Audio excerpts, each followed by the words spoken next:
Todo cambia. Las modas, las aficiones, las artes, los gustos.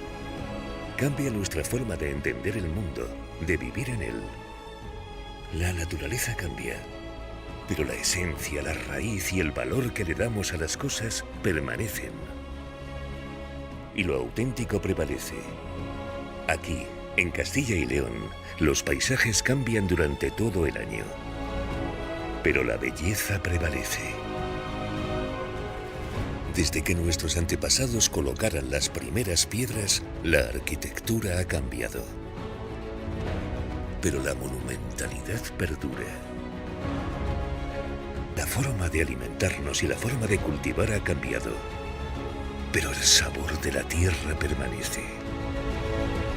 La forma que tenemos de ganarnos la vida, de ganar en la vida, ha cambiado. Pero seguimos caminando. Y las ganas de vivir prevalecen, tejiendo nuestros pasos, tejiendo el futuro. Castilla y León.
Bueno, buenos días, bienvenidos, bien hallados.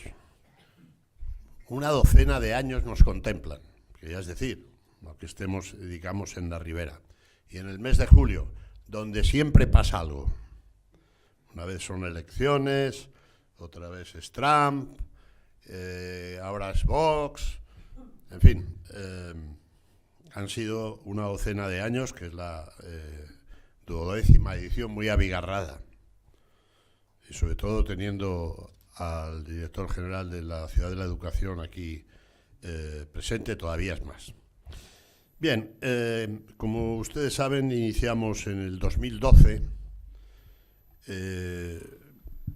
esta andadura, que no sabíamos cómo iba a funcionar, teniendo en cuenta lo que había, en fin, yo como viejo profesor universitario y periodista en ejercicio, pues había asistido a todas las...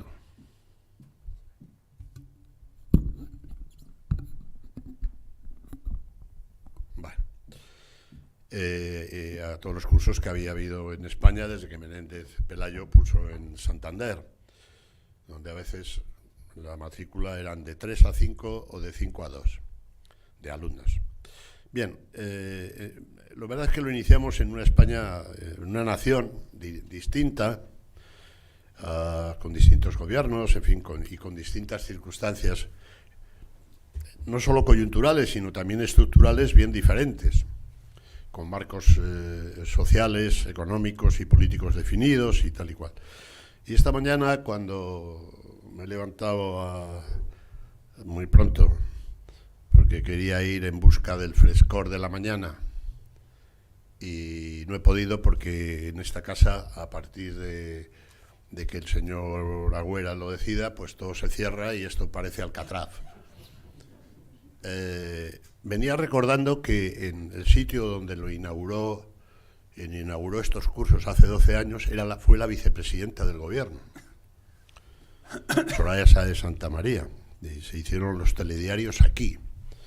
Y bueno, como nada de lo que no salga en los medios no existe, pues dijimos, bueno, pues vamos a seguir adelante y hasta aquí hemos llegado. Bueno, el hecho es que podemos afirmar, con modestia y humildad, por supuesto, pero también con una cierta justeza, que por esta sala han pasado durante esta docena de años las personas de la sociedad civil, también de la militar, las personas más relevantes de nuestro país, que todavía llamamos España.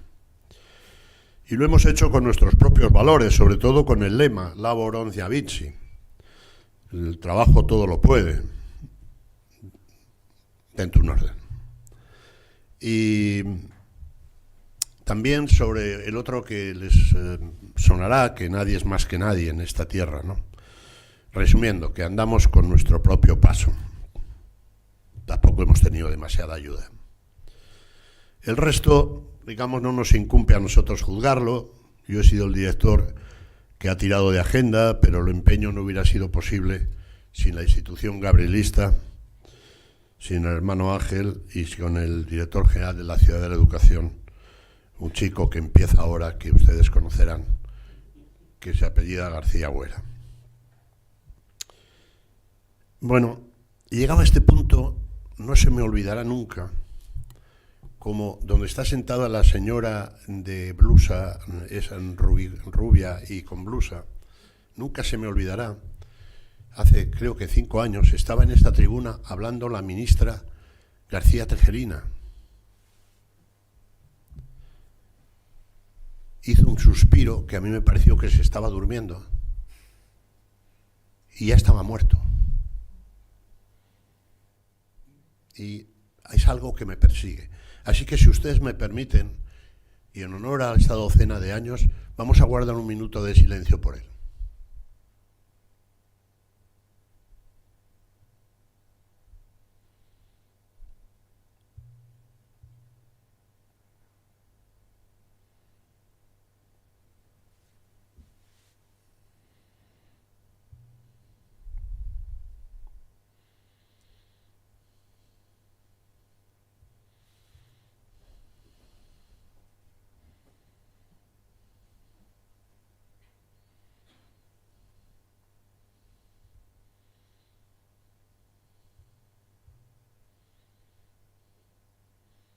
Bien, y les pido un aplauso. Bueno, hechos estos prolegómenos que hay que hacer cada 12 años, lo que nos convoca en este curso es el tema de ser empresario hoy en España, que hay algunos muy relevantes. No son tiempos fáciles para los empresarios, supongo que lo oiremos en el presidente de los empresarios españoles y de los autónomos que van a venir. Y lo entendíamos porque, bueno, estamos con nada de lo que sucede en nuestro país nos es ajeno. Y yo creo que esta 12ª edición, pues, era un gran tema, por una sencilla razón, que es de un silogismo facilísimo, que es que sin empresa no hay empleo, sin empleo no hay ingresos, sin ingresos no hay familia, y sin familia ni nada que repartir no hay progreso. Yo siempre me ha sorprendido eso de progresistas, conservadores. Ser progresista viene de progreso, no de regreso a los vuelos gallináceos de los sistemas feudales. Ya he consumido minutos suficientes, así que, cumpliendo el protocolo antes de escuchar a mi insigne colega, uno de los periodistas que más saben de economía en España, toda su vida dedicado a eso. Es de Cuenca, pero podría haber sido de aquí de la Ribera. Si quieres te hago una gestión con alguien de los que manda mucho por aquí para afiliarte. Pues vamos a seguir con el protocolo y le doy la palabra al hermano Ángel, que es nuestro anfitrión. Gracias.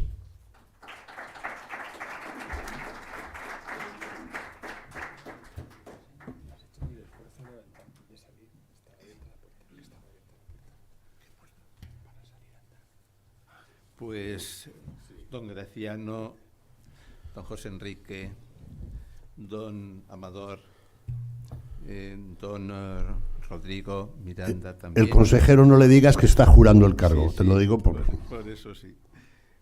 Don Antonio, el alcalde de nuestra ciudad de Aranda, y las demás autoridades que nos acompañan en esta apertura de la 12ª edición de este curso de Prensa y Poder. Los hermanos de San Gabriel, responsables de esta institución, les damos una cordial bienvenida, como siempre. Nos alegra un montón que ustedes estén aquí y que nuestra casa pueda servir de plataforma, pues, para difundir estos mensajes de sabiduría, de experiencia que los ponentes nos van aportando a lo largo de estos años y que también esperamos nos aporten en esta edición.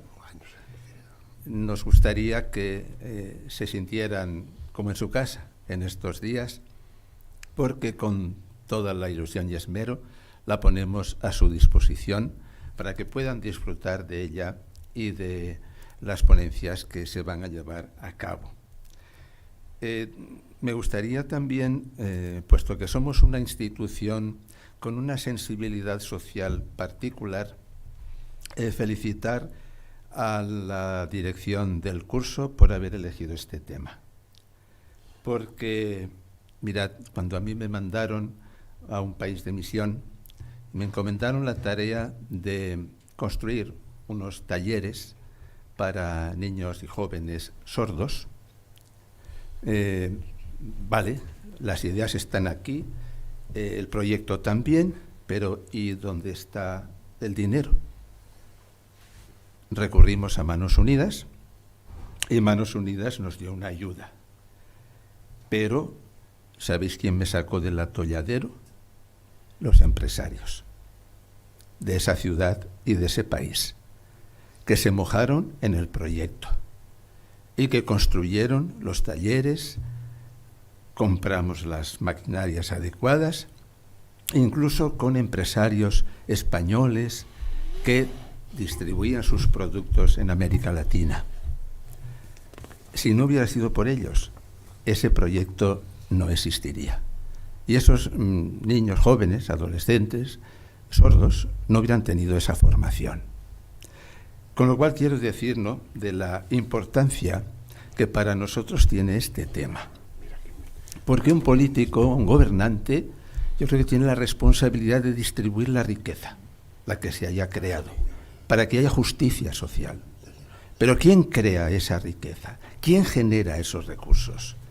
Si no son las personas emprendedoras que son capaces de arriesgarse a poner en marcha y a crear una empresa que genere puestos de trabajo y que permita a quien esté trabajando pues tener esos recursos que necesita para vivir.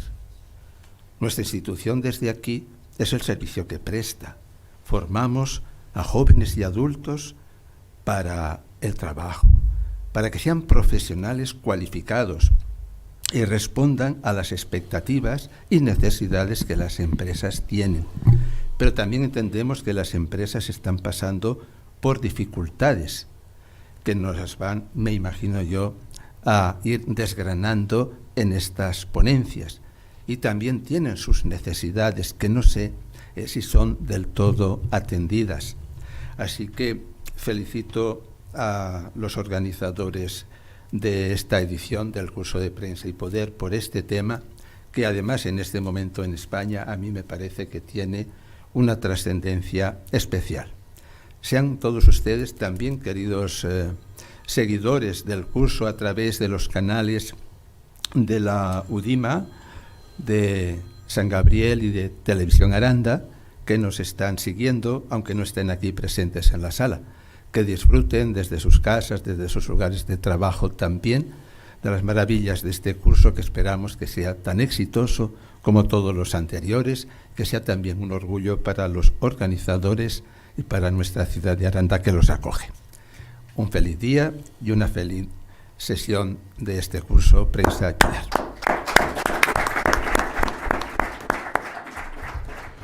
Bueno, muchas gracias, hermano Ángel, por su acogida y por su brillante ponencia. Le vamos a dar la palabra al alcalde de Aranda, que también, desde que es alcalde, suele estar presente con nosotros y todo. Y antes de nada, saludar también a un señor que ha venido allende los mares, que es ese chico con gafas y pinta de jugador de baloncesto del Real Madrid, que se llama Víctor Toledo, paraguayo, estudiante de empresariales. Bienvenido a esta tierra que te va a sorprender.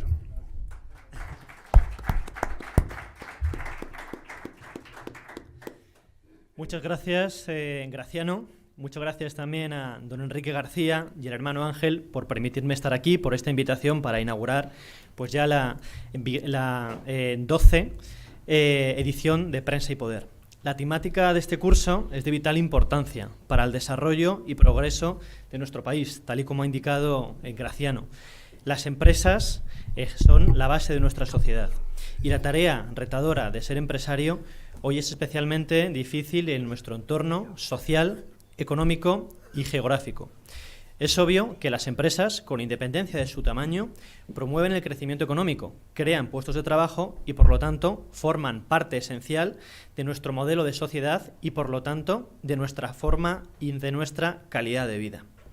Tanto en España como en el conjunto de la Unión Europea, hay que tener en cuenta que las pymes representan el 99% de las empresas, representando las micropymes, es decir, aquellas de menos de 10 empleados, el 95% de las empresas españolas y el 93% de las empresas europeas. Este dato ya es conocido por todos nosotros, de hecho se repite con cierta frecuencia en medios de comunicación y en presentaciones como esta. ¿Esto qué denota? Bueno, esto denota que además del reto de seguir promoviendo el emprendimiento y la creación de nuevas empresas, las administraciones públicas tenemos el gran reto de hacer posible la consolidación de las mismas y el impulso y facilitación de su crecimiento. Conseguir su consolidación y crecimiento es especialmente importante en este contexto, en un contexto de transformación constante, impulsado por la innovación tecnológica, la globalización y una clara orientación hacia la sostenibilidad, así como otros factores exógenos como el encarecimiento de las materias primas. A través de la tecnología, las empresas es cierto que tienen la oportunidad de optimizar sus operaciones, abriendo nuevas oportunidades que permiten el uso de nuevas herramientas que acercan de una forma más eficiente y directa a los distintos sectores económicos con el ciudadano, con el consumidor. Junto con la tecnología, la sostenibilidad quizás es uno de los grandes paradigmas de estos tiempos. En un contexto de concienciación hacia el cambio climático, se ha convertido en una prioridad en el desarrollo de nuestra sociedad.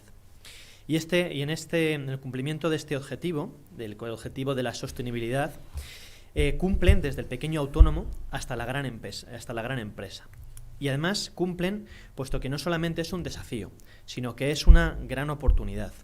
Se están creando nuevos sectores económicos, por ejemplo, basados en la recuperación de materias primas secundarias, en la economía circular, en la simbiosis industrial. Todo esto no hace sino abaratar los costes de producción y garantizar algo fundamental que está ahora encima sobre la mesa en el debate político, como es garantizar la autonomía estratégica de materias primas. Y hablando de autonomía estratégica, y puesto que estamos en un curso precisamente caracterizado por la reflexión, ¿no? Por la reflexión entre los ponentes y, por supuesto, del público general. Yo creo que es nuestro deber, ¿no? Nuestro deber de las administraciones públicas, no solamente a nivel del Estado, sino a nivel de la Unión Europea.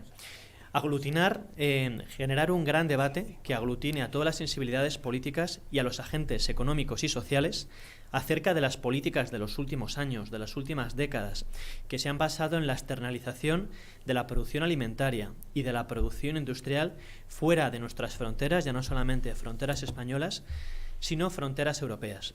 en el contexto político, en el contexto económico actual, como se demostró durante la pandemia, esta decisión, tenemos que reflexionar que quizás esta decisión no haya sido la más inteligente. En este entorno de sostenibilidad, donde se desarrolla, como he dicho, una parte importante de la actividad económica, nuestra comarca es un claro ejemplo de emprendimiento, de creación de empleo y de desarrollo empresarial, precisamente gracias a la innovación y a la diversificación industrial. No quiero demorarme mucho más, por lo que voy a acabar diciendo que como administración, ¿no?, como ayuntamiento que presido, sé de la especial importancia que tenemos las entidades locales y en concreto los municipios en este proceso de transformación, de cambio al que está sometido la sociedad y también el sector empresarial. En concreto, en nuestra ciudad, en Aranda de Duero, soy consciente de que muchos de los retos pasan por el contexto urbanístico. Muchos de los retos tienen cabida, como ocurre en muchos otros ayuntamientos, en el contexto urbanístico, un contexto urbanístico cambiante. En concreto, en Aranda de Duero tenemos que adaptarnos a las necesidades de suelo industrial de las grandes empresas o a las necesidades logísticas, al cambio de tendencias comerciales, ¿no?, con la construcción de un puerto seco. Pero también es muy necesaria la flexibilidad en la interpretación de la legislación. Muchas veces el contexto socioeconómico y empresarial cambia más rápido que la legislación. Necesitamos interpretarla de forma flexible para dar solución a las necesidades de innovación de nuevos sectores económicos, como ocurre, por ejemplo, con el caso de las energías renovables, o también con el sector de los cuidados. Hasta que no tengamos una legislación adaptada y renovada, es nuestro deber interpretarla de forma flexible. De nuevo, muchas gracias y enhorabuena al Colegio San Gabriel, que con su trabajo cada verano hace posible que se desarrolle este curso, y que tan cualificados y preparados oradores traen cada año a nuestra ciudad. Y os animo a que se desarrolle durante muchos más años y que tenga mucho éxito como ha tenido lugar en las ediciones pasadas. Muchas gracias.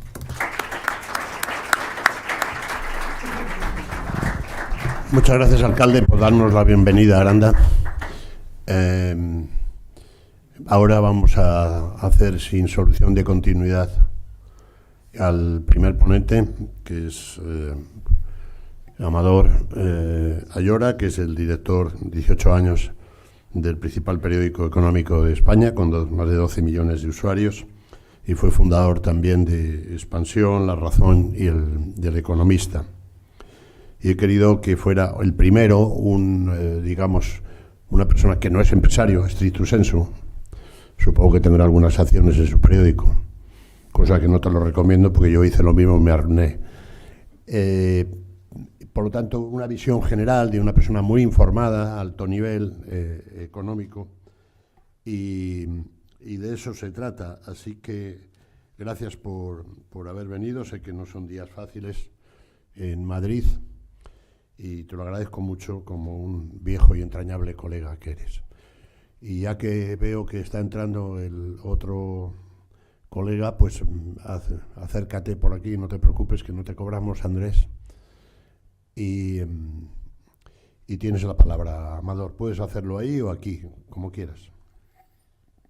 Bueno, buenos días. En primer lugar, pues gracias, Graciano, por invitarme a este acto aquí en la 12ª edición de Prensa y Poder, y también, por supuesto, pues quería dar las gracias al hermano Ángel, ¿no?, del director de la institución Gabrielista, y a Enrique García Huera, de la Ciudad de la Educación. Bueno, yo la verdad es que en prensa decimos que el dicho de Gracián de que si lo bueno es breve 2 veces bueno. Entonces yo no soy economista, soy periodista, llevo más de 30 años dedicado al periodismo económico y naturalmente algo se me ha pegado. Voy a intentar darles un poco mi visión de cómo, la visión que tenemos en El Economista en estos momentos de cómo va la economía española, y concretamente pues un poco cuáles son los problemas que creemos nosotros los empresarios, pero me gustaría hacerlo de manera lo más breve posible para que ustedes pues puedan luego preguntarme o lo que sea, porque nosotros periodistas pues sabemos más, o sea, callamos más de lo que sabemos, y la verdad es que creo que desde El Economista y desde otros medios como el nuestro pues tenemos acceso a pues políticos, empresarios, etcétera. Creo que es probablemente más sustancial lo que se puedan llevar en el diálogo, que es lo que yo les voy a contar. Pero bueno, vamos a empezar. Yo quería responder muy periodísticamente a una pregunta, y es, en estos días habrán visto ustedes, ¿no?, que ha hablado la vicepresidenta, esta primera, el presidente del gobierno dice que la economía española va como un cohete, ¿no? Mi primera pregunta es, ¿de verdad va la economía española como un cohete? ¿Oyen bien ahí, detrás? ¿Se oye? Me pongo ahí, si no. No. Sí, hola. Funciona, por una vez funcionan los micrófonos, pero... Sí. Bueno, repito lo de la economía española. Digo que había puesto a esta pequeña intervención el título de si la economía española va como un cohete. Mi pregunta era si de verdad va como un cohete. Bueno, yo sorprendentemente tengo que decirles que sí, que la economía española va como un cohete, ¿no? El Producto Interior Bruto, que es la manera con lo que se mide la economía, creció el año pasado, en el 2023, el 2,5%. La media de la Unión Europea terminó ese mismo año, en el 2023, con un 0,5%. Es decir, que si nos comparamos con Europa, España creció 5 veces más que la media europea. Es decir, y somos, pues, junto con Irlanda, uno de los países que mayor crecimiento tiene en este momento.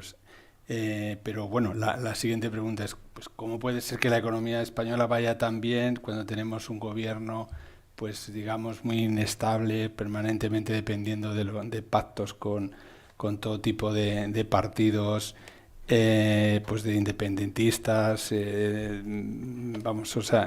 partidos que necesita, que está al borde de la ruptura, y estamos un poco en una situación, la sensación de que en cualquier momento puede haber elecciones, se puede adelantar?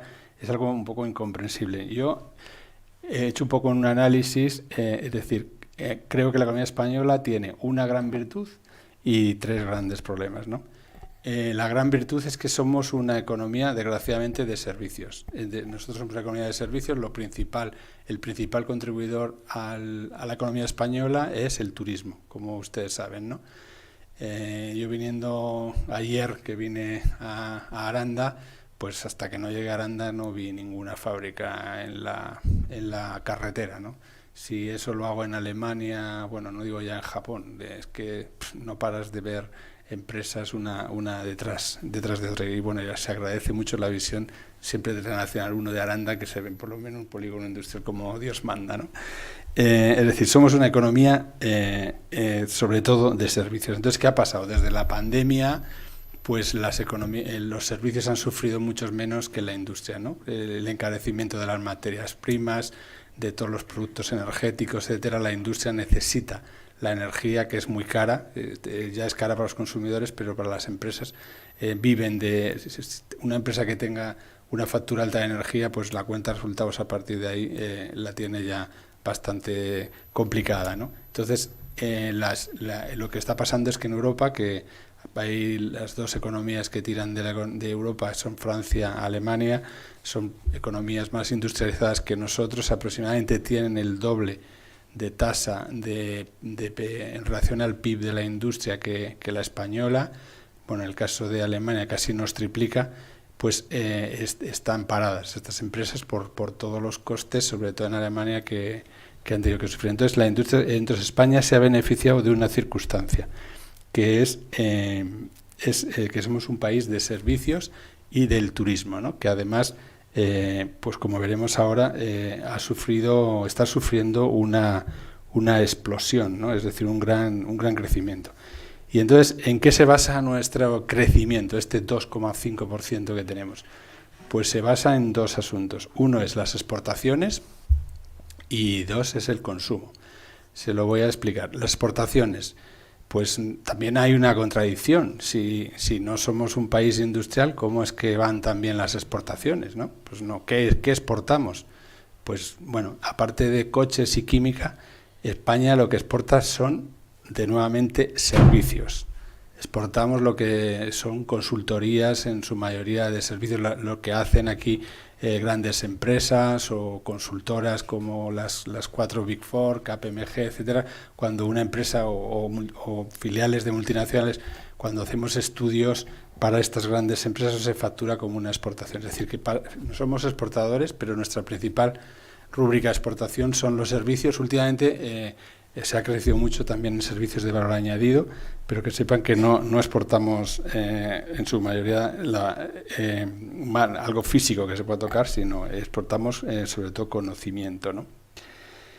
Y segundo, decía que es el consumo. El consumo, hay 2 partes de consumo, el consumo público y el consumo privado, ¿no? El consumo público es lo que consume el gobierno, el Estado, es decir, al Estado consumir, pues invierte, ¿no? Entonces, gracias a la pandemia, pues todas estas medidas que ha tomado el Estado de ayudarnos con la inflación, etcétera, y luego las ayudas públicas que hemos recibido de fondos Next Generation ha hecho que el Estado meta mucho dinero en la economía.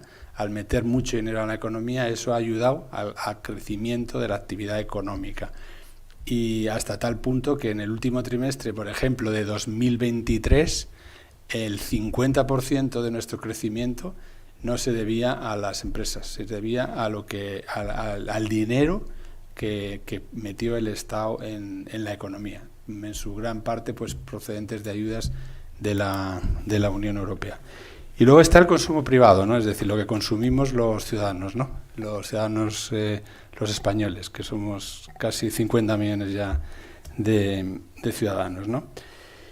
Y este consumo privado también va bien, pero de nuevo, ¿por qué va bien si en teoría hay mucha desconfianza en el país? Entonces, ¿por qué va bien el consumo privado? Bueno, pues va bien por varias razones, ¿no? La primera es por el incremento del empleo y de la población activa. Es decir, gracias al turismo, sobre todo, se está creando mucho empleo. Entonces, hay un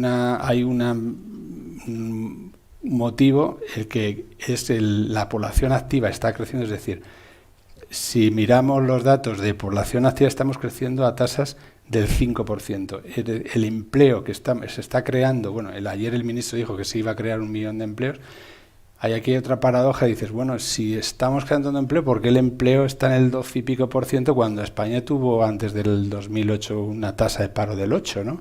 Es decir, si creamos tanto empleo, ¿por qué seguimos teniendo tanto paro? Y es porque el empleo no somos los españoles los que estamos empleándonos, son los inmigrantes, ¿no? Sobre todo inmigrantes de Latinoamérica y ciudadanos de la Unión Europea que tienen pues doble nacionalidad, son españoles y irlandeses o franceses o italianos o de otros países. Es decir, que se está creando, bueno, gracias sobre todo el turismo, está haciendo que si ustedes van a un restaurante o van a un hotel o tal, verán enseguida el acento suramericano, ¿no? Es decir, estamos, aunque no se dice muy claramente, pero España está volviendo a tener tasas altísimas de inmigración. Estamos recibiendo muchísimos latinoamericanos que encuentran en nuestro país su manera pues de escapar a las incertidumbres que tienen en el otro lado del charco, ¿no? En Latinoamérica, ¿no?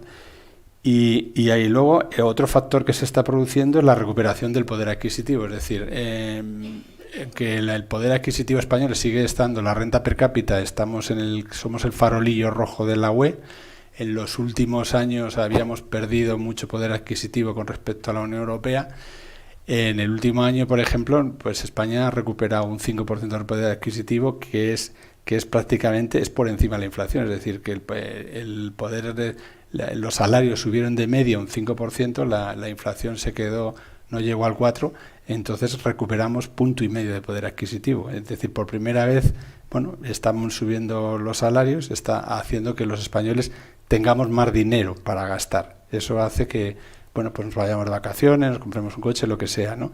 Y como consecuencia de eso también se está incrementando muchísimo el ahorro.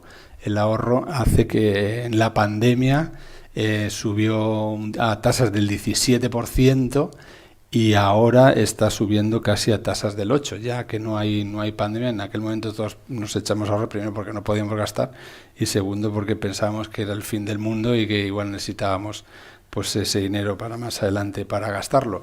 Pero aún así hoy que ya no hay problemas, que la economía va bien, que aparentemente todo va en orden, pues seguimos ahorrando un 8%. Entonces estos tres factores, ¿no? Que la economía va bien, que se está creando empleo gracias sobre todo al incremento de la población activa, de que somos más, aunque no seamos, ya son españoles, pero bueno, vienen de otros países, y a que consumimos más porque nos han mejorado un poco los salarios por primera vez en mucho tiempo, y al ahorro. Eso está haciendo que los españoles estemos gastando, etcétera, como alejados un poco de las incertidumbres políticas, y que la economía vaya como un cohete, se puede decir, ¿no?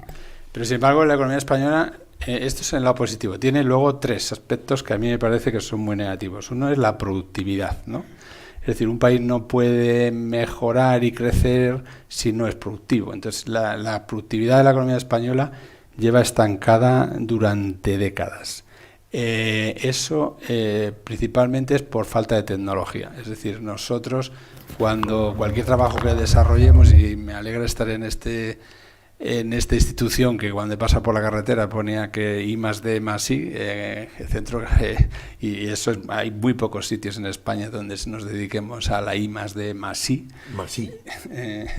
Entonces, eso es esencial. Es decir, si cualquier trabajo que ustedes piensen o que desarrollen, si lo hacen con tecnología, verán que son mucho más efectivos, que rinden mucho más. Entonces los españoles, las empresas españolas usan poco la tecnología, somos poco productivos, y eso es algo que es difícil de arreglar, porque en España, yo lo repito siempre, hay 3.000 empresas que son medianas y grandes. De los 3,5 millones de empresas, el resto, si le quitan esas 3.000, son pequeñas y medianas empresas y microempresas. Es decir, esas personas que son autónomos, que son pequeños empresarios, no tienen recursos para invertir en tecnología, y eso hace que el país sea muy difícil que se tecnifique, ¿no? El siguiente problema que hay, y aquí ya entro en el tema empresarial, es el alza de los impuestos, ¿no? Este gobierno nos ha subido muchísimo los impuestos. No nos estamos dando cuenta, pero nos ha subido muchísimo los impuestos. A los ciudadanos nos ha subido los impuestos por la vía de no deflactar la tarifa del IRPF.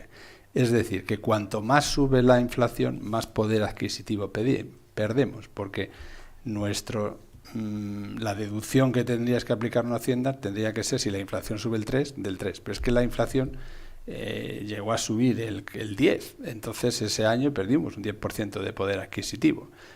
Luego se quedó en el 6 y pico, pero allí llevamos ya 3 años de 8 y 10, es 8, 6, ya ahora estamos otra vez en el 3.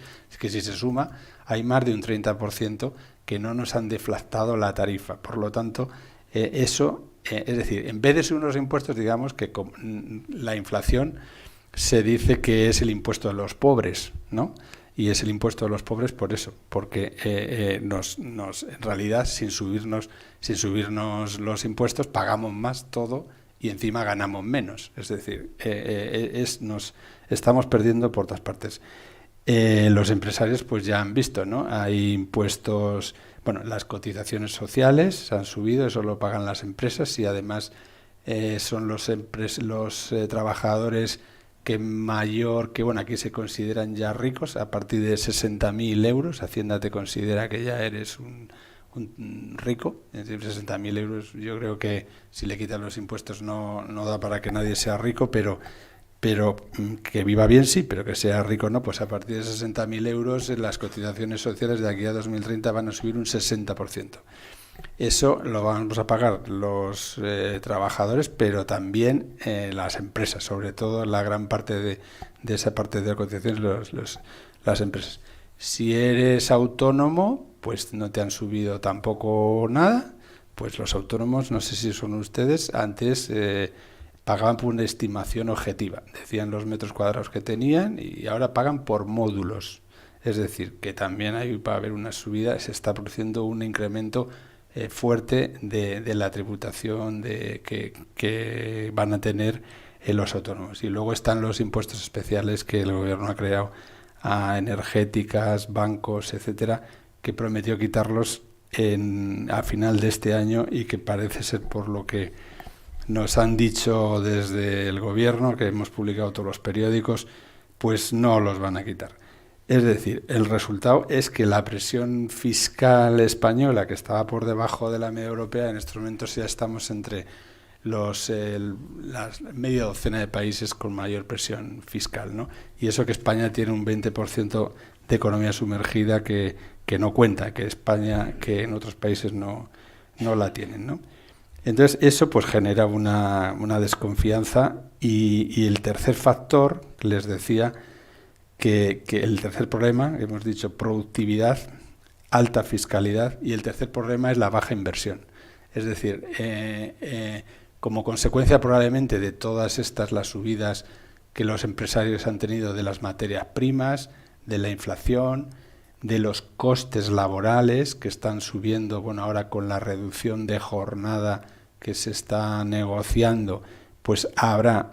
La reducción de jornada representa por sí sola una subida de un 6% en el momento que entre en vigor, 6% que se añade a las subidas salariales que se han hecho en estos años, pues eso que hace que las empresas estén destinando este dinero a sobrevivir, bueno, y a ganar dinero, pero manteniendo la plantilla, manteniendo los costes, y no tienen dinero para invertir. Entonces el tercer factor que está complicando es la baja inversión. España es uno de los países que menor inversión tiene en relación al PIB, estamos en torno al 20%, y este año se espera un repunte importante, pero ¿por qué? Por los fondos Next Generation, estos que nos da la Unión Europea, que como no habían llegado y van a llegar ahora, entre ahora y el 26, pues nos lo vamos a gastar todo. Entonces otra vez es el Estado el que está tirando del carro. Mi pregunta es si esto es sostenible, ¿no? Porque claro, les decía, el turismo, España es un país de servicios, el turismo. España va a llegar en el 25 o en el 26, nosotros tendremos 100 millones de turistas. Vamos a superar a Francia y vamos a ser el primer país del mundo que más turistas atraiga. Pero nosotros somos 48 millones de españoles, ¿no? Es decir, van a venir el doble de turistas que de habitantes. Y no vienen a Castilla y León, no a mi provincia, a Cuenca, ¿no? Vienen a las playas, vienen a Madrid, vienen a Barcelona, ya lo estamos viendo en las televisiones. Cogen más turistas en España. Bueno, yo no voy a responder esa pregunta, pero ya hay bastantes líos con los alquileres, con pues los pisos turísticos que los están prohibiendo, etcétera. Pero sí que indica una cosa, nos hemos recuperado muy rápidamente. En la pandemia, España era un país que tenía 80 y tantos millones de turistas, en la pandemia pues caímos pues, a 60, 50 y tantos millones, muchísimo, y ahora vamos a ir a 100, es decir, desde el 20 al 25 vamos a duplicar el número de turistas. Naturalmente, eso explica cómo va la economía. Estamos pegando un chute importante porque toda esa gente, es decir, el doble de españoles que vienen visitando nuestro país consumen, se alojan en hoteles, comen en restaurantes, tal. Pero ese crecimiento no es sostenible en los próximos años. Es decir, el número de turistas va a pasar de 60 a 100, pero ¿va a pasar de 100 a 150 en los próximos 5 años? No va a haber espacio, no va a haber esa demanda, no va a haber esa capacidad. Entonces, mi conclusión o nuestra conclusión es que este crecimiento, a no ser que lo hagamos por otras vías, pues lo que decía, creciendo en servicios, pero en otro tipo de servicios que no solo sean los turísticos, porque además el turismo tiene el problema de que los empleos que genera pues son precarios y son de baja cualificación, y ese es otro de los problemas que tenemos con las pensiones. La población activa, como les decía, está creciendo al tasa del 5%. El ministro de Economía dijo ayer en la entrevista que dio en El País que vamos a tener 22 millones de cotizantes, pero sin embargo la de Seguridad Social tiene un déficit de 100.000 millones para pagar las pensiones.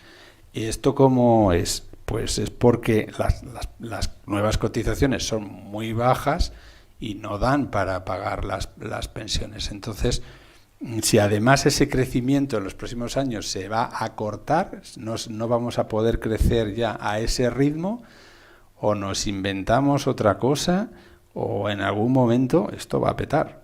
Vamos a tener algún problema, y sobre todo que el gobierno está pensando siempre en subir impuestos, en gasto público, pero no ha ajustado nada, no hay en nada.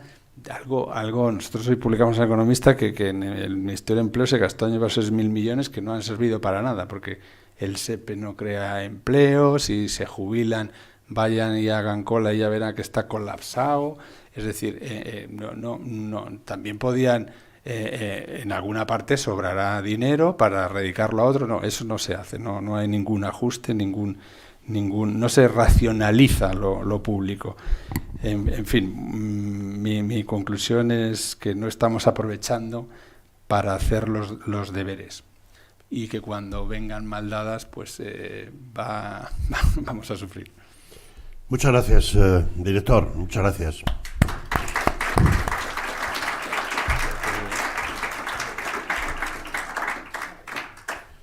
Bueno, has dejado ahí muchísimas cosas para preguntar. Yo he apuntado que las ayudas gubernamentales que van al déficit o a la deuda pública, 1.6 billones de deuda pública, el 120% del PIB. Es decir, España está en quiebra. Tú, que eres economista, ¿cómo se llama eso? Si el Reino de España tuviera que devolver el 1.600.000 millones de deuda, ¿de dónde lo sacan? Tendrían que acudir aquí al hermano Ángel y a García Güera, que son los únicos que tienen dinero en esta reunión.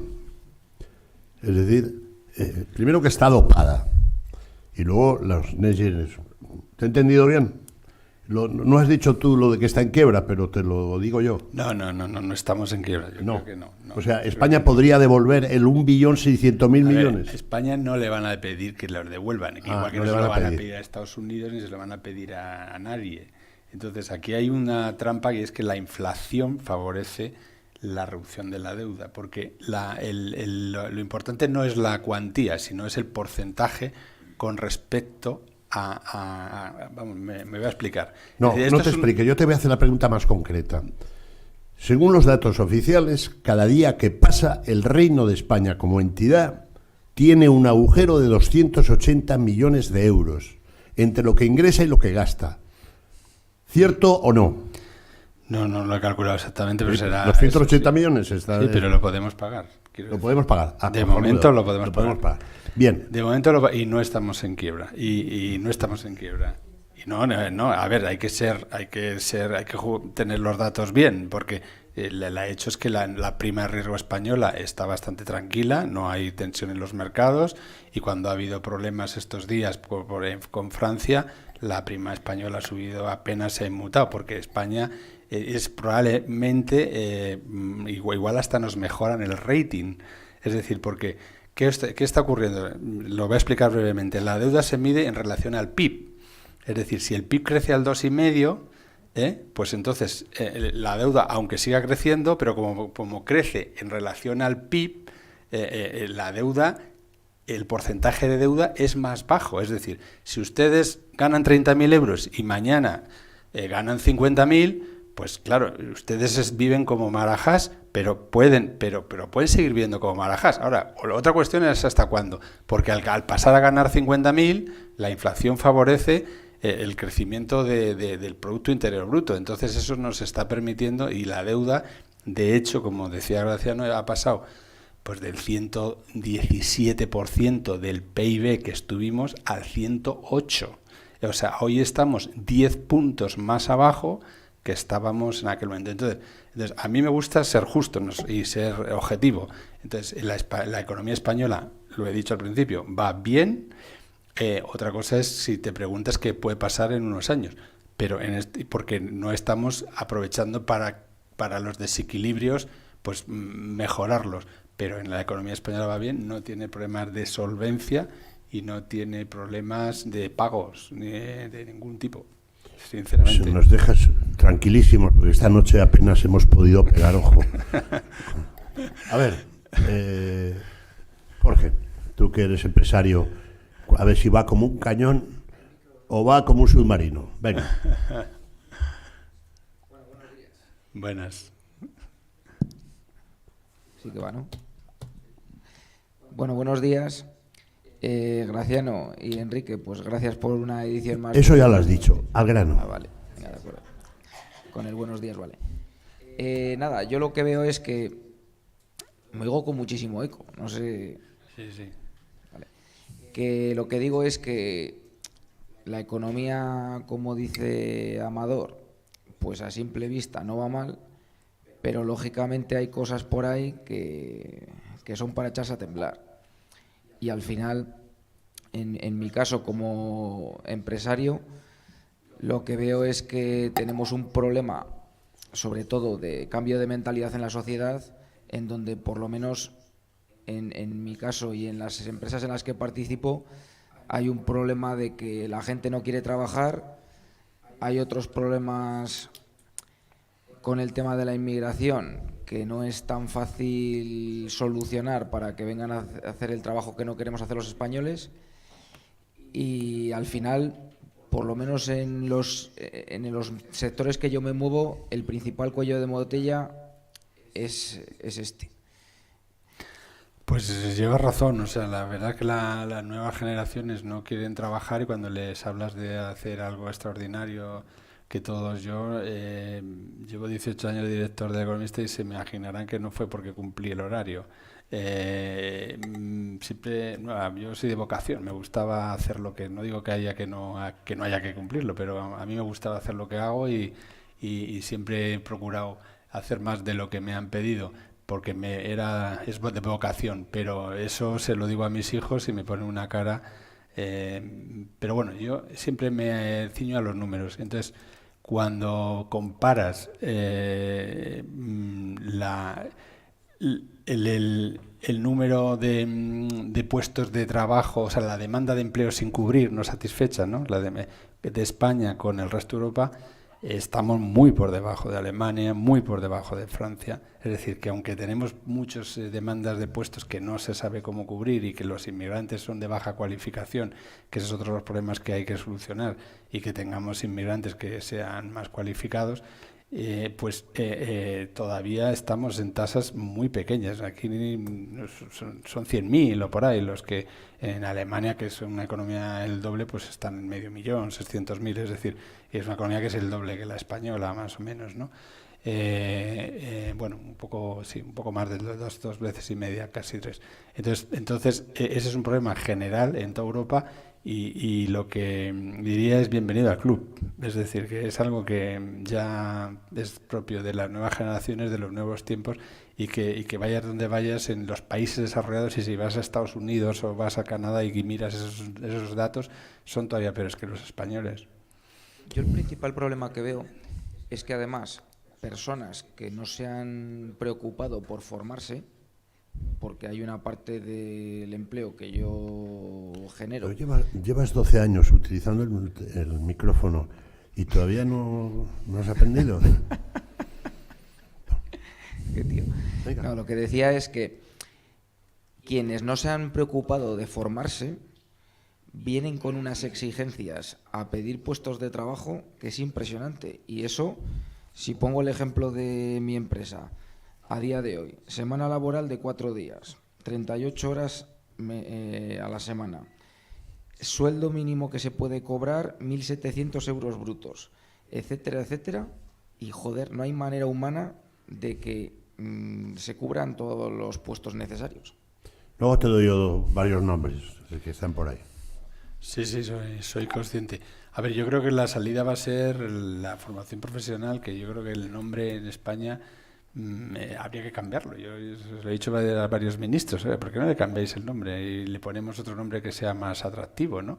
Porque parece que eres un perdedor, o sea, porque no has ido a la universidad. Y entonces, y luego hay otro problema, que hay mucha gente que va a la universidad a hacer qué, no está casado la demanda de trabajo con la oferta, con lo que salen de las universidades, ¿no? Entonces ese casamiento tiene que producirse en los próximos años, ¿no? Y es algo que en España no hacemos bien, ¿no? Entonces, bueno, pero supongo que lo aprenderemos y que lo iremos mejorando, pero ahora mismo es horroroso. Conozco sectores, sobre todo, pues que necesitan pues fresadores o sea, pues, electricistas, etcétera, puestos de estos muy manuales que no encuentran, y que además los chavales pues no están muy interesados, se creen que van a ser todos y mira que se tiktokers. podían ganar bien la vida, que mira que se podían ganar bien la vida de esos oficios, pero Sí, Que se puede ganar bien la vida, ha dicho. O sí, he creído entender. se pueden ganar bien la libra, pero y pasa en la construcción, ¿no? Yo tengo conozco muchos empresarios que de la construcción y no encuentran. Entonces, ¿cuál va a ser la solución? Pues en la construcción está claro. Yo creo que vamos hacia una mecanización de la construcción, es decir, probablemente la inteligencia artificial, aquí el siguiente ponente igual nos aporta de esto, va a cubrir muchos de estos puestos manuales, pero es la automatización. Cuando yo tengo un seguro privado y el otro día coincidí con el presidente de esa empresa y me dijo que cuando me atendía la señora Lola que era mentira, y lo hace perfectamente, es un robot. Es decir, la señora Lola que me atiende cuando voy a pedir una cita es un robot. Entonces habían reducido ya como el 50% la plantilla y ya solo para los casos urgentes entraba la voz humana, ¿no? Bueno, eso en la construcción se va a mecanizar. Las casas se van a hacer en las fábricas y luego como los legos se van a... Entonces es la manera que va a haber de aliviar ese problema. Bueno, ya has tenido tu minuto de gloria, luego más. Estábamos hablando de inmigración cualificada o no. Para que veas, Víctor, que somos educados y cuando vuelvas a las Indias orientales, expliques lo amables que somos aquí en esta tierra. Te voy a dar la palabra. Y tú eres un inmigrante cualificado.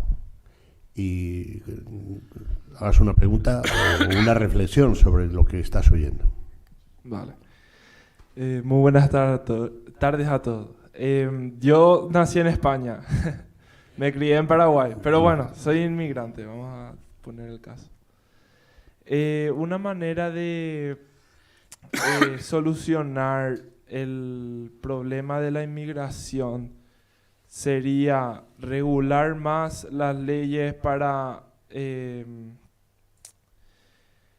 que pueda la gente, los inmigrantes, me confunde mucho el loco, perdón, que puedan trabajar legalmente, o es mejor poner más restricciones para que no lleguen más inmigrantes. ¿Qué solución sería más óptima para solucionar este problema de sobrepoblación actual en España? A ver, lo primero que tengo que decir es que España tiene la suerte, y lo digo de verdad con orgullo, de tener inmigración latinoamericana, porque tienen el mismo pensamiento que nosotros, la misma religión, cultura, la cultura. Ya veis los problemas que tiene Francia, ¿no? Donde la inmigración es islámica y se está creando un polvorín que va a estallar en algún momento. Entonces nosotros, el ministerio, el anterior ministro de de Seguridad Social e Inmigración, que era José Luis Escrivá, que ahora no se sabe qué es porque puede ser gobernador en los próximos días. Yo me llevo bien con él y José Luis siempre me decía que necesitábamos 500.000 de inmigrantes ya.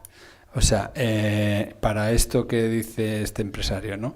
Es decir, como los españoles, los chicos españoles no quieren trabajos manuales, pero un colombiano, un peruano, un argentino, un paraguayo, aunque no hayas nacido allí, están deseando, y para ellos es un sueldo fantástico que no pueden conseguir en su país.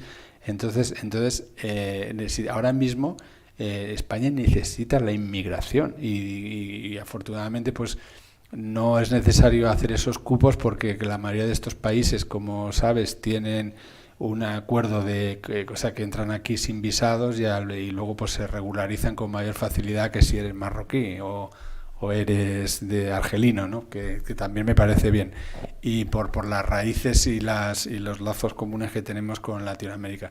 Entonces, es necesario ese tipo de inmigración ahora no cualificada para cubrir puestos manuales que esos chavales cuando lleguen aquí o señores mayores como sea, habría que darles una formación, etcétera, etcétera, pero no es una formación. En el caso de la construcción pues es sobre la marcha, o sea, yo creo que se puede ir y luego es necesario también una inmigración cualificada, ¿no? de gente que tenga conocimientos pues para todo esto que decimos, investigación y desarrollo, emprendimiento, etcétera. Eso es más, eso en España, aunque lo criticamos que si los salarios a partir de 60.000 euros suben muchísimo la remuneración, o sea, lo que te graban. España tiene una cosa que introdujo el PP hace como 20 años, que es que cuando eres un directivo extranjero, los 2 primeros años apenas pagas impuestos, pagas como un 20% de impuestos. Y eso está permitiendo que vengan muchos. España, si hablas con cualquier empresa extranjera, ya del sector que sea, España todos los directivos que vienen a España, por el clima, por la gente, por las condiciones de vida, etcétera. Pero es que eso, espero que no se le ocurra quitarlo. De momento no he oído que lo vayan a quitar. Pero eso es, o sea, que no se han enterado, ¿eh? Tenemos como una especie, o sea, hablamos de Portugal, que Portugal ha crecido mucho porque en el caso de si invertías allí, comprabas una vivienda, etcétera, te cobraban pocos impuestos. Nosotros no lo tenemos ligado a la vivienda, lo tenemos ligado, es lo que le llama, lo puso Montoro, se llama popularmente la ley Beckham, y se hizo para los futbolistas, para que no se llevaran el dinero fuera, no se domiciliaran en el extranjero, ¿no? Y esa ley Beckham es aprovechada por los directivos extranjeros para venir a vivir a España. Y está permitiendo que tengamos inmigración cualificada. Por eso decía, cuando antes he dado los datos, he dicho que la inmigración es latinoamericana y europea, de la Unión Europea. Y es esos directivos de la Unión Europea, directivos o cuadros medios, etcétera, que vienen a España, pagan como el 20% de IRPF. Es decir, a partir de los 60.000 estás en un 30 y tantos, o si tienes un sueldo de 200 o tal que puede tener una persona de estas, estás pagando casi un 50%, te tendrías que estar pagando, y aquí pagarías el 20%, y en sus países de origen estarán por ahí también 50, 60, se está pagando la mitad de impuestos que pagaría en su país de origen, en un país que es mucho más barato que cualquier país europeo. Entonces tenemos un indudable atractivo. Ya digo que esta es una de las cosas que espero que no la toquen, pero que nos está favoreciendo. A ver, Paco, tú eres empresario y tocas diferentes trompetas, ¿no? Tienes restaurantes, en fin. Buenos días. Gracias, Graciano.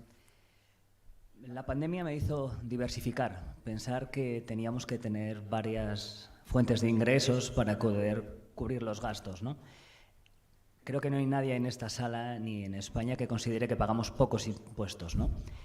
Lo que sí que le puedo decir es que si la economía va como un tiro, me levanto y me acuesto trabajando y suelo hacer más de 12 horas diarias para poder sacar lo que vienen siendo las empresas y los gastos que generamos, ¿no? La mano de obra es cierto que es necesaria en todos los ámbitos, en hostelería más, pero realmente no encuentro una solución a corto plazo que no sea seguir intentándolo, seguir trabajando y de alguna forma lo que el sentido común dice, ¿no? Que es seguir adelante viendo que un futuro mejor viene. Que la economía va con un tiro, lo respeto. Lo comparto en cierta manera si seguimos trabajando como lo hacemos hasta el día de hoy, pero el ritmo de vida en el que nos vemos sometidos para poder pagar todos los impuestos es muy elevado. Bueno, muy bien. Yo creo que es un poco lo que yo he dicho, ¿no? Que los números avalan que va como un tiro, pero luego hay mucho... El gobierno está subiendo mucho los impuestos, etcétera. Y yo también te digo una cosa, que conozco muchos empresarios que dicen, yo trabajo muchísimo, pero a veces es bueno repartir la carga, ¿no? O sea, que no es tu caso, pero conozco gente mayor que no delega, que en los hijos no sé qué tal. Es decir, bueno, eso ya es otro tema más complejo de entrar, ¿no? Pero, en fin. No sé si Pilar, que... Un segundo, vamos primero a la dama. Pilar quería, que tiene muchos años de experiencia como empresaria, quería decir algo. Bueno, realmente es un problema los impuestos. Y si esos impuestos que pagas estuviesen bien repartidos para todo el mundo en general, es decir, para toda España, pues me parece muy bien. Pero así lo que estamos viendo, hay que el futuro de ciertas regiones es muy triste y muy pobre. Concretamente tenemos el caso de Aranda de Duero. Yo vine a vivir aquí hace 57 años. Tengo 82, pues hace 57. Y cuando yo vine, yo venía de San Sebastián en el Talgo. Me iba a San Sebastián y mi madre se movía con 70 años en el Talgo. Hoy en día no tenemos y Aranda paga un montón de impuestos. Y eso Aranda que nos pasa la carretera general. Pero ¿cuántos pueblos y cuántas partes de España tienen lo que tenemos en Aranda? Muy pocos. Y nos falta para poder llegar. A ver, aquí ha habido un problema que yo creo que ha sido con el AVE. El AVE ha absorbido la mayor parte de los recursos y el que no tiene AVE estás muerto. Yo, como he dicho, soy de Cuenca. En Cuenca han puesto un AVE, que como lo han puesto en Teruel porque está como lejos de la ciudad. Pero, sin embargo, han cerrado la línea que teníamos de tren. Era un tren de cercanías que era el que cogía, que pasaba por todos los pueblos y paraba y tal. Entonces la gente se está manifestando porque lo que quiere es el tren que teníamos antes, no el AVE, porque el AVE va a Valencia o donde vaya, pero no te soluciona. Entonces, porque muchas veces si tenías que ir a Huete, tenías que ir a Trancón, tenías que ir a otros sitios y ya digo Cuenca, pero luego todos esos pueblos intermedios, que son pueblos pues como un poco más pequeños que Aranda, pero de 10, de 5, de 6, de 7.000 habitantes, pues se han quedado. Lo mismo pasa con los bancos, pues ya no tienen oficinas, han cerrado las oficinas. Pero yo como periodista y como economista, o sea, que una persona que estoy con todo el rato con los dirigentes de estas empresas y concretamente soy amigo y muy del presidente Renfe, de Raúl Blanco, porque fue antes director general, lo he discutido muchas veces con eso y él me dice que la cuenta de resultados no da para pagar las líneas estas que había antes. Es que es imposible. O sea, el Estado no tiene dinero para hacer este tipo de... Entonces, se dan las grandes líneas, que son las Talgo, etcétera y tal, pero no hay dinero. Y pasa lo mismo con los bancos. Hoy el coste de tener una oficina con 4 o 5... Por esto que estamos diciendo, es que hoy es muy caro un empleado, es muy caro por los impuestos que lleva, etcétera. Y luego el mantenimiento de todas esas líneas. Pues claro, si mantienes la del AVE, pues no puedes mantener luego todas estas. Pilar te ha presentado así de refilón una vieja aspiración de esa tierra que siempre ha tenido, no sé, desde Alfonso XIII o antes, que era el ferrocarril. Y parece que tal, no sé si ella conoce tu vinculación con el ministro Óscar Puente, si puedes hacer, sin que te insulte, una ¿Cuánta- gestión, pues te lo agradeceríamos. ¿Cuánta gente? Y la inversión que hemos hecho para que vengas aquí, pues será rentable. ¿No te parece, Pilar? Sí, pero Hala. no solamente... Se lo no diré. solamente Le eso. encomendamos, Se lo con diré, el permiso pero- del alcalde, comisionamos al señor Ayora para que hable con ese distinguido y pulcro ministro para pero no tiene para que sentido desbroce, personal. que desbroce el túnel que hay ahí en Guadarrama. Pero yo le digo una cosa, yo creo que hay que ir a los datos, es que son los datos. Es decir, ha descendido mucho la demanda. Es decir, sí, de los sitios que cuando miras, cuando quitan líneas, es por ejemplo la de mi ciudad, la usaban muy poca gente, porque precisamente eso, la competencia de la carretera, hoy todo el mundo tenemos coche, entonces resulta más fácil ir a Madrid, bueno, queda la... El 80% de la población... Tenemos que entrar a Madrid y tienes que tener un coche de última generación para poder entrar en Madrid. Bueno, lo que quiere... Y segunda parte, tiene sentido que, por ejemplo, para poder ir a Madrid, la gente del norte o de París-Madrid, como teníamos antes, tenga que recorrer una gran parte sin ninguna necesidad, cuando la línea directa era y más corta a través de Aranda. Si han quitado la otra línea, pues claro, ya digo, va a quedar, lo sabes. No me diga eso, se han quitado, por supuesto. Pero a Si ver, no, yo le digo, a ver, Madrid, el problema que usted tiene en Madrid lo tenemos todos los madrileños. Es decir, para acceder al centro de Madrid tenemos que tener un coche etiqueta cero, o si quieres ir al centro, no, a la almendra de Madrid. No, Madrid es muy grande y yo vivo en Madrid y no tengo, en mi barrio no tiene ni líneas azules, o sea que se puede ir a Madrid, y lo que quiere ahora el Ayuntamiento de Madrid, y ha habilitado para eso, en muchas estaciones de ferrocarril o de cercanías, puedes dejar el coche y luego coges el metro y vas a Madrid. Pero, aquí Vale. no lo Pero que lo hacemos los madrileños, ¿eh? Has quedado comisionado. El próximo año... No, que yo no lo defiendo, pero presentes- defiendo los números. Es decir, no. No, a ver, presentar desde el gobierno como argumento los números es que me parece una obscenidad y un insulto a la naturaleza. Que el AVE que va repleto, tiene más de 10.000 millones de agujero en los últimos tiempos. Y se los ha comido los privados, se los ha comido. ¿Y qué es lo que ha hecho tu amigo?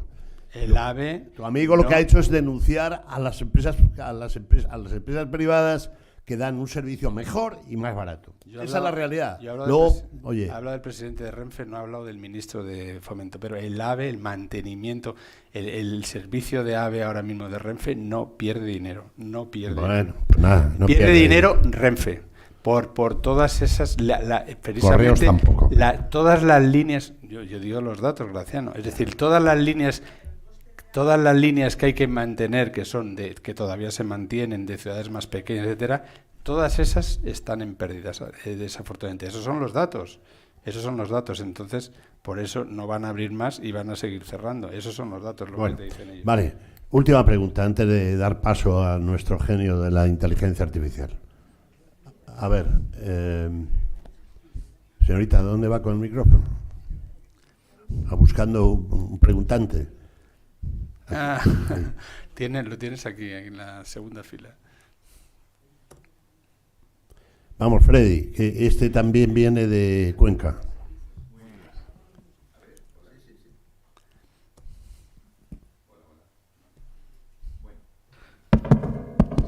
Ahora, muy buenos días, seré breve.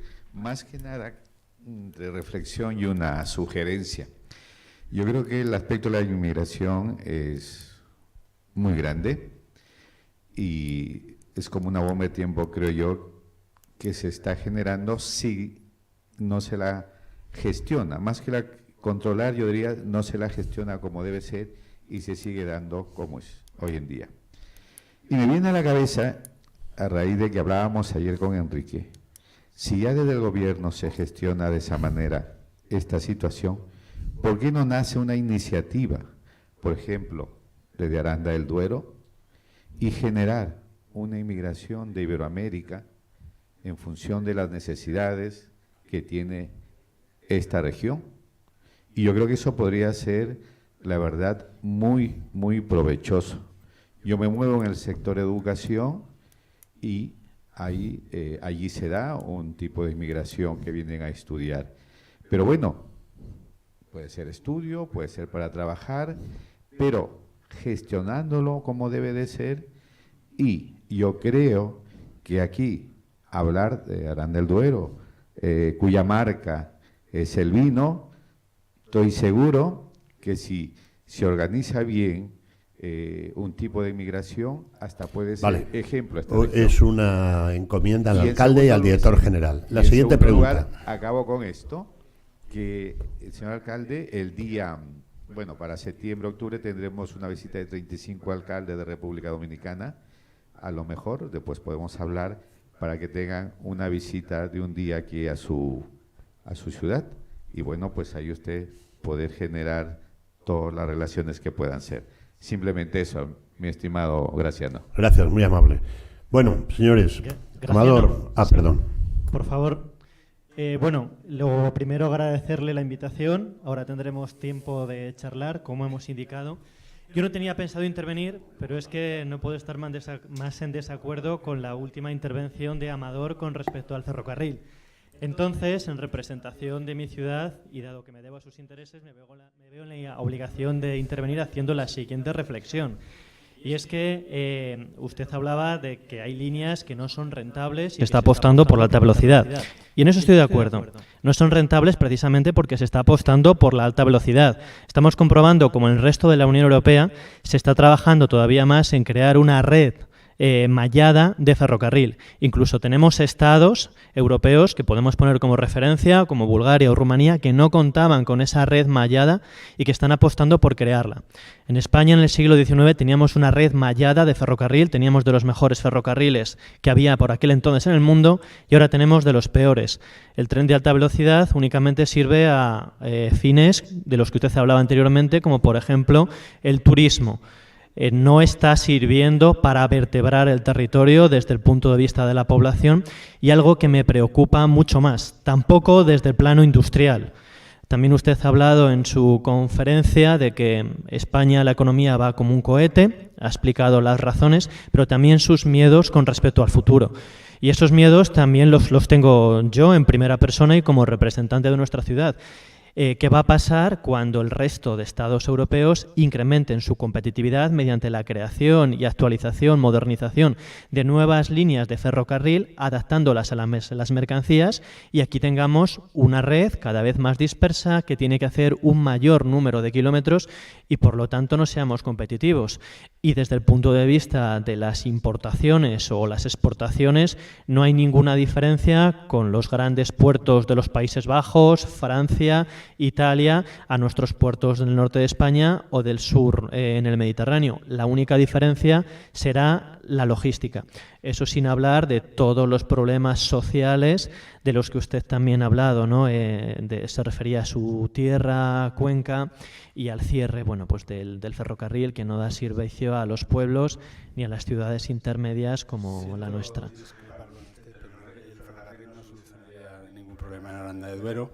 Lo digo sinceramente porque, mire, en el tema de las mercancías, está, para tener un buen ferrocarril de mercancías tienes que subir el camión hoy no es competitivo, ¿no? La flexibilidad que te da o el camión por carretera, es que eso está súper estudiado. Entonces, lo hay en Alemania o lo hay en Francia porque las grandes fábricas de coches, como lo hay aquí, tienes que ser una gran empresa. Las fábricas de coches españolas tienen ferrocarril directamente para exportar porque la línea prácticamente es privada para ellas. Pero para satisfacer ni Leche Pascual, ni Michelin, ni ninguna de las empresas que hay en Aranda de Duero usarían ese ferrocarril de mercancías. Y se lo digo, llevo 30 años dedicado a esto y he dedicado mucho tiempo a estudiar ese tema. Ahora mismo se está haciendo un acuerdo con una empresa italiana, MSC, para intentar revitalizar el ferrocarril de mercancías y se va a hacer una prueba entre Madrid y el puerto de Valencia, que es la mayor autopista ferroviaria que hay en España, porque por Valencia entran las grandes mercancías.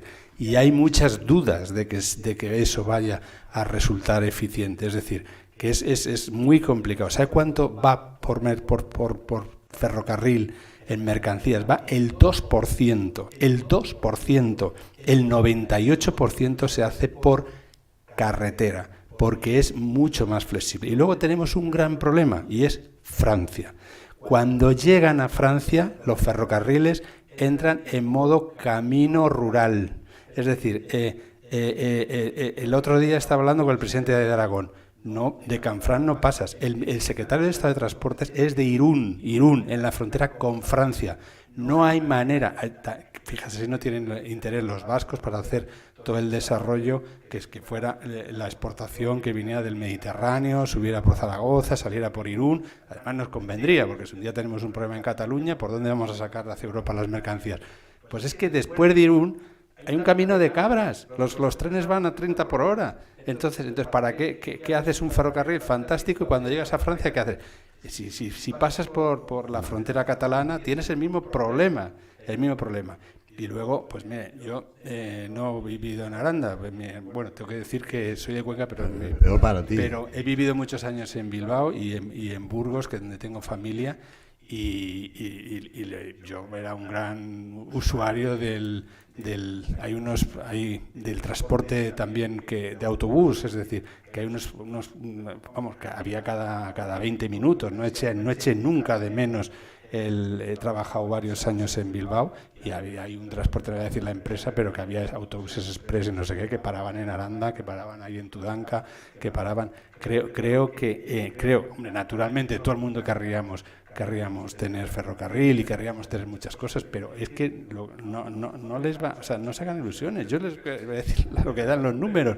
Es decir, nadie se lo está planteando en abrir líneas. Ya has dejado. Quiero decirle a Amador ya se acabó un momento por favor. Que se equivoca y en unos años, espero que pocos, se acordará de esta conversación y conocerá que se estaba equivocando. Se va a acordar usted porque no le va a poner el ferrocarril, ya se lo digo. Señor alcalde. Vale. Gracias, Amador, por venir. Y muy amable por todos los datos que has aportado. Y no sé si habrás hecho muchos amigos o no. Un abrazo muy fuerte. Ahora vamos a seguir con... La prensa, no hacemos amigos. No.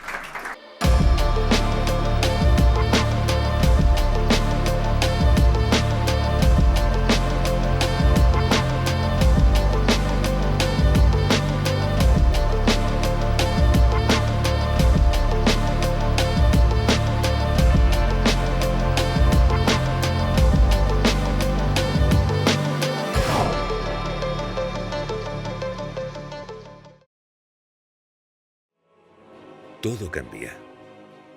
Las modas, las aficiones, las artes, los gustos. Cambia nuestra forma de entender el mundo, de vivir en él. La naturaleza cambia, pero la esencia, la raíz y el valor que le damos a las cosas permanecen. Y lo auténtico prevalece. Aquí, en Castilla y León, los paisajes cambian durante todo el año.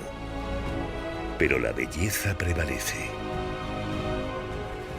Desde que nuestros antepasados colocaran las primeras piedras, la arquitectura ha cambiado. Pero la monumentalidad perdura. La forma de alimentarnos y la forma de cultivar ha cambiado. Pero el sabor de la tierra permanece. La forma que tenemos de ganarnos la vida, de ganar en la vida, ha cambiado. Pero seguimos caminando. Y las ganas de vivir prevalecen, tejiendo nuestros pasos, tejiendo el futuro. Castilla y León.